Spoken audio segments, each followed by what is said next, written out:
अगला एजेंडा था, जिसमें बिहार औद्योगिक निवेश प्रोत्साहन अधिनियम 2016 की धारा 10 के अंतर्गत राज्य निवेश प्रोत्साहन परिषद (SIPB) को एकल नोडल एजेंसी के रूप में प्राधिकृत करने, इससे संबंधित विभागों के अधिकारियों की प्रतिनियुक्ति एवं क्लियरेंस हेतु मानक संचालन प्रक्रिया के निर्धारण के लिए राज्य निवेश प्रोत्साहन परिषद को प्राधिकृत करने की स्वीकृति दी गई।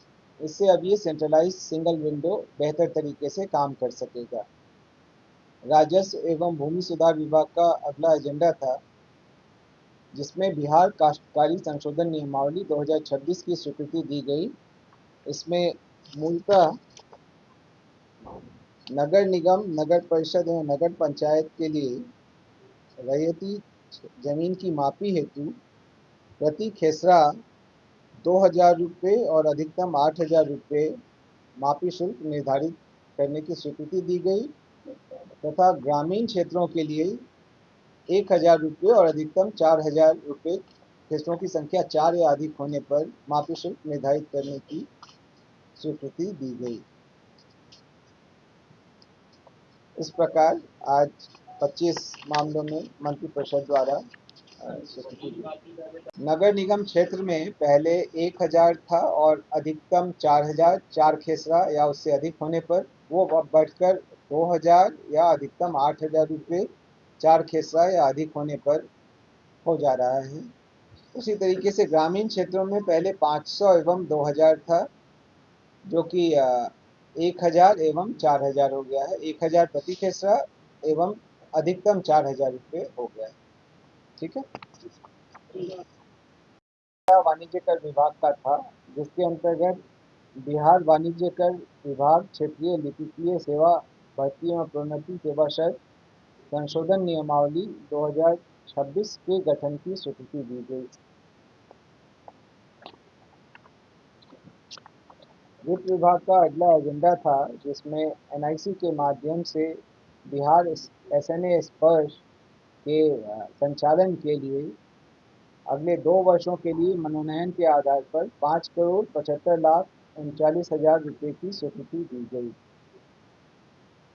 सहकारिता विभाग का अगला एजेंडा था, जिसमें राष्ट्रीय स्तर की सहकारी संस्था नेशनल कोऑपरेटिव एक्सपोर्ट लिमिटेड हेतु राज्य में कार्यरत सहकारी संस्था Bihar state cooperative marketing union limited Biscomaun को राज्य स्तरीय नोडल एजेंसी नामित किए जाने की स्वीकृति दी गई। सहकारिता विभाग का ही अगला एजेंडा था, जिसके अंतर्गत प्रधानमंत्री फसल बीमा योजना को वित्तीय वर्ष 26-27 के रबी मौसम से राज्य में पुनः कार्यान्वयन किए जाने की प्रशासनिक स्वीकृति दी गई। सूचना और प्रौद्योगिकी विभाग का अगला एजेंडा था, जिसमें राज्य के सभी विभागों, निगमों, निकायों, बोर्डों इत्यादि में क्रियान्वित ई-क्रय (ई-प्रॉक) 2.0 के संबंधित निविदा शुल्क में पुनरीक्षण की स्वीकृति दी गई और अंतर्राष्ट्रीय निविदाकारों हेतु निविदा शुल्क के निर्धारण की स्वीकृति दी गई। अब इसमें अंतर्राष्ट्रीय निविदा का भी प्रावधान कर दिया गया है ई-प्रॉक में। सूचना प्रौद्योगिकी विभाग का ही अगला एजेंडा था, जिसमें IIT पटना रिसर्च पार्क के निर्माण कार्य का कार्यान्वयन भवन निर्माण विभाग बिहार पटना तथा संपूर्ण योजना का संचालन IIT पटना के द्वारा किए जाने की स्वीकृति दी गई। यह पूर्व में ही दी गई स्वीकृति में संशोधन है।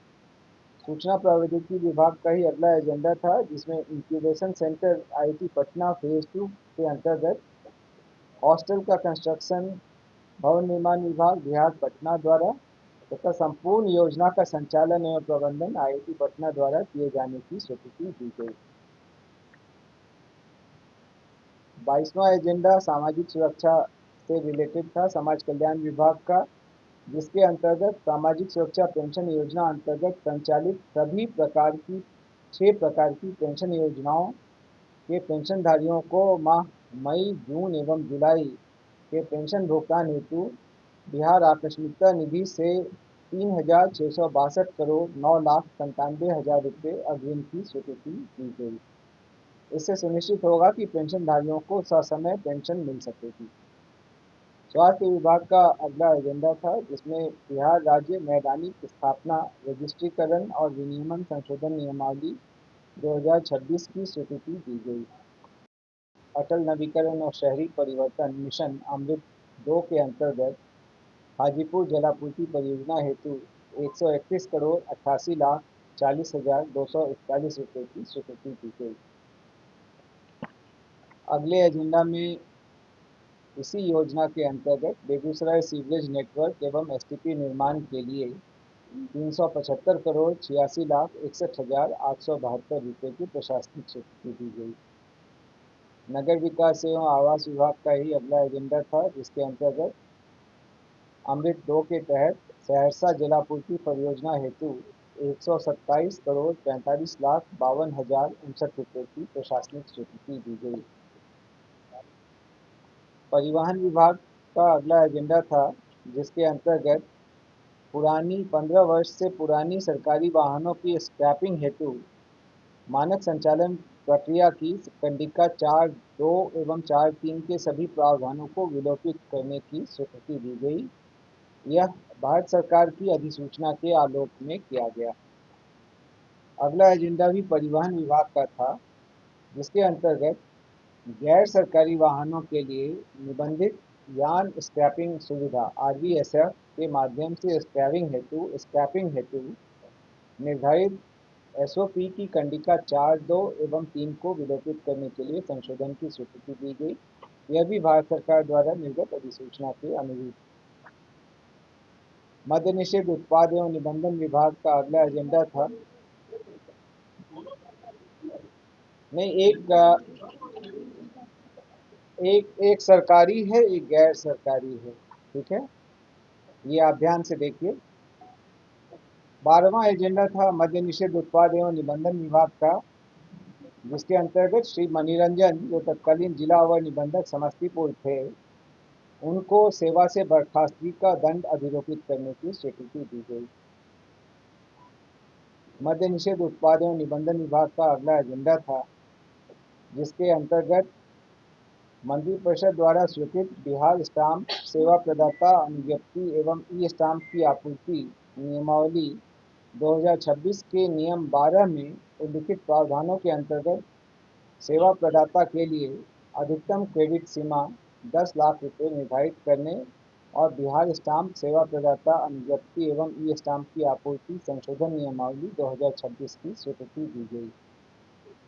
लोक स्वास्थ्य अभियंत्रण विभाग का अगला एजेंडा था, जिसके अंतर्गत केंद्र प्रायोजित जल जीवन मिशन 2 के अंतर्गत पेयजल एवं स्वच्छता विभाग, जल शक्ति मंत्रालय भारत सरकार एवं लोक स्वास्थ्य अभियंत्रण विभाग बिहार सरकार के बीच समझौता ज्ञापन पर हस्ताक्षर करने हेतु सैद्धांतिक सहमति दी गई। उद्योग विभाग का था, messrs Sasamusa sugar works private limited के पुनः परिचालन के निमित्त उस क्षेत्र के गन्ना कृषकों के पूर्ववर्ती पेराई सत्रों का बकाये ईख मूल्य के मूलधन की कुल राशि 42 करोड़ 99 लाख 9,995 रुपये के भुगतान की स्वीकृति दी गई।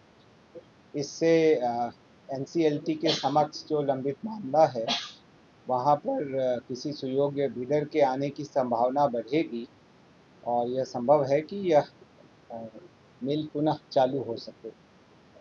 ग्रामीण विकास विभाग का अगला एजेंडा था, जिसके अंतर्गत विकसित भारत रोजगार एवं आजीविका के लिए गारंटी मिशन ग्रामीण योजना 2026 की स्वीकृति दी गई और इस योजना को 1 जुलाई 2026 से लागू करने की स्वीकृति दी गई।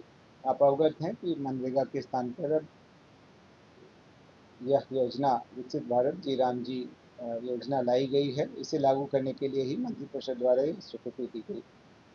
जल संसाधन विभाग का अगला एजेंडा था, जिसके अंतर्गत डकरा नाला पंप नहर योजना के अवशेष कार्य के लिए पुनरीक्षित प्राकलित राशि 251 करोड़ 55 लाख रुपए की प्रशासनिक स्वीकृति दी गई। इसकी पूर्व की राशि